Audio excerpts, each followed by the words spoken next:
السلام عليكم. النهارده باذن الله في الحلقه الرابعه من منكش هنتكلم عن اليأس. اليأس ما هو الا موضوع وخد حقه برضه زي اللي فاتوا يعني. في دراسه حصلت في مصر من فتره مش من بعيده يعني. 70% من الناس من الشعب مكتئب وعنده حالات نفسيه وحاجات كده.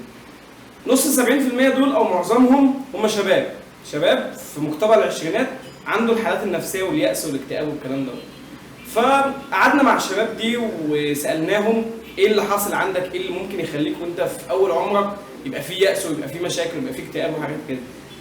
معظمهم طلع الفركشه اللي هو اتنين يبقوا مرتبطين ويسيبوا بعض.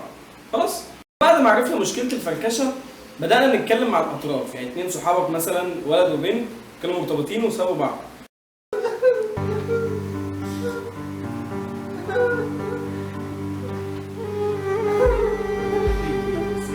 ايه دي صلي على النبي. مش قادر. ايه اللي حصل؟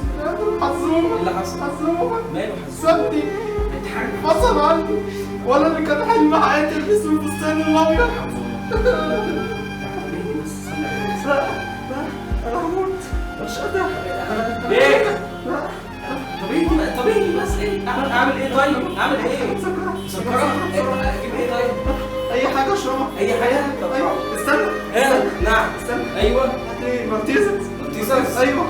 ماشي. استنى. ايه؟ هات لي علبة سجاير. سجاير؟ استنى. والشوكولاتة. الزبيب. بيها وليه كده تجيب سكسوكة. ايه يا زوم؟ ايه اللي حصل؟ سابتني بنت الورد. ليه؟ مفيش، كنت بلف انا وشويه شباب اصحابي كده في التوك توك، كنا بنعكس واحده. سامعهم؟ لا والله حكايه ماني، ده كان واحد صاحبي اسمه بيسو الراي. ظلمتك يعني؟ اه والله. وبعدين؟ مفيش، ما تمرش فيها اي حاجه، لا الدباديب ولا خراطيش السجاير اللي كنت بجيبها لي. استنى سجاير، تشرب سجاير؟ ما شفتش يا عم في الفيديو اللي فات؟ مقابل عرية. شفنا قصة حب حازم وشمياء خلصت على ايه؟ تالت حاجة تاني مشكلة بعد الفركشة هي كانت دايما عند الشباب حتة الشخص اللي اتخرج ومش لاقي شغل. فتروح برضو زي ما رحنا لزوما وشمياء وسألناهم، تروح له وتسأله تقول له ايه يا ابني مالك؟ ايه اللي حصل وبتاع؟ ايه في ايه مالك؟ يقول لك مش لاقي شغل. خلاص انا كده اتخرجت وقاعد في البيت جنب امي. طب حلو، انت كذا كذا، ايه الاخبار؟ انا ممكن اجيب لك مثلا شركه فلان الفلاني، ايه رايك؟ يقول لك لا يا عم انت جاي متاخر، ما انا شفتها وطلعت بتقبض وحش قوي. بتقبض كام؟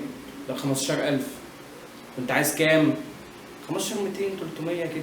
الحلقات اللي فاتت دايما المواضيع او المشاكل كنا بنعملها من غير ما نقصد، يعني كانت تبقى حاجات عشوائيه مننا فبنعمل ده وخلاص، مش قاصدين نطلع مجتمع وحش او مش قاصدين نعمل حاجه. لكن المره دي في حته اليأس احنا قاصدين مش بس كده، احنا بنحب ده، بنحب نعيش دور الضحيه، بنحب نمتثل جدا في الدور ده. بنحب نسمع مصطفى كامل، بنقدس الاستاذ تامر عاشور. الفكره كلها ان انت عايز اوصل لك حاجه، عايز تشوف المشاكل اللي حق ربنا واليأس اللي على حق الله. انزل دنجل كده خطوتين جنبك كده اي مستشفى وانزل شوف الحالات هناك، شوف اللي رجله مقطوعه وجنبه عيلين مش عارف يربيهم، شوف اللي عنده مرض خبيث وعنده امل 1 في المليون في المية انه يتعالج وبيصرف عليه وبرضه ما بياكلش العيال وما بيشربهمش. بلاش، فكك من كل ده، ما تنزلش يا عم ولا تعمل حاجه، اقعد مع ابوك قول له يا بابا انت عملت ايه عشان تجيبني؟ شفت ايه في حياتك عشان تجيبني؟ هيقول لك انا سافرت كام سنه بره واتغربت واتمرمطت وطلع عين اهلي عشان اعرف اكلك واشربك واجيب لك بامبرز. هيقول لك انا اشتغلت كام شغلانه، واحده والثانيه والثالثه عشان تبقى حاجه، عشان يربي شحط ينام على بطنه من اول حاجه صعبه تقابله في حياته. دي بالنسبه للمشاكل واليأس عامه. في حته الشغل انا كنت بقتنع زمان لما كانوا بيقولوا لي ان احنا بنتخرج وما بنلاقيش شغل، بس هي الفكره ان انا ما عادش بقتنع بدوت بعد ما لقيت لاجئ سوري بيجي ويفتح مشاريع ومطاعم واحنا بنشتغل عنده. اللاجئ بيشغل ابن البلد عنده. تخيل احنا في ايه؟ احنا جيل مخه نضيف جدا 10 على 10، بس جيل خرع. الحل الوحيد ان انت تنشف. في يوم راح تنكسر لازم تقوم. واقف كما النخل باصص للسما للسما.